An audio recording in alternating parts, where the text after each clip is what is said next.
नमस्कार बालमित्र हो, आज आपण इयत्ता 4थी गणित उत्तरपत्रिका पाहणार आहोत. 6 तारखेला झालेला पेपर. प्रश्न पहिला आहे, खालील उदाहरणे सोडवा. पहिला आहे, खालील संख्या अक्षरात लिहा. 359 ही संख्या आपल्याला अक्षरात लिहायची आहे. प्रश्न आहे दुसरा, आईने योगिताला सहलीसाठी 750 रुपये पाकिटात घालून दिले. तर उत्तर याचे येणार 750 रुपये. प्रश्न दुसरा आहे, चौकटीत योग्य चिन्ह लिहा. तर इथे दोन संख्या दिल्या आहेत, 786 आणि 876. तर आपण मोठ्या संख्येला चिन्ह देणार आहोत, म्हणजेच 876ला.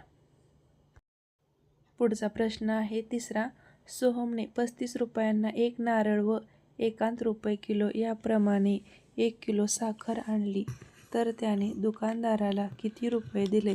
त्याचं उत्तर आहे 94 रुपये दिले. प्रश्न चौथा आहे, सीमाने झेंडूच्या 60 फुलांपैकी 34 फुलांचा हार केला, तर तिच्याजवळ किती फुले शिल्लक राहिली?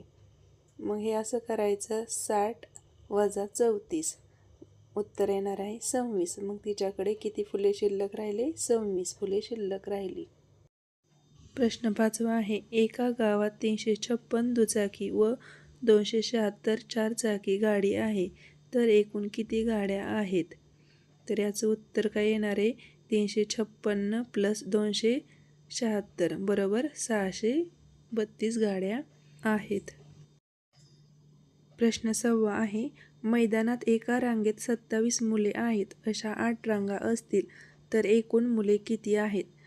तर 27 गुणुले 8 करायचं, मग उत्तर येणार 216 मुले आहेत.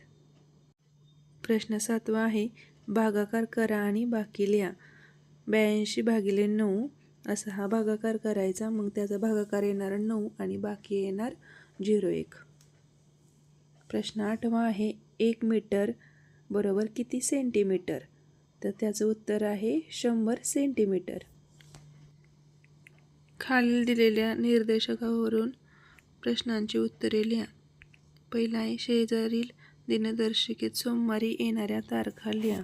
मग कोणत्या आहे सोमवारी येणाऱ्या तारखा? 4, 11, 18, 25 ऑगस्ट. ब आहे, स्वातंत्र्य दिनाला कोणता वार येत आहे? तर उत्तर आहे शुक्रवार येत आहे स्वातंत्र्य दिनाला. धन्यवाद मित्र हो, असेच नवनवीन व्हिडिओ पाहण्यासाठी चॅनलला सबस्क्राईब करा.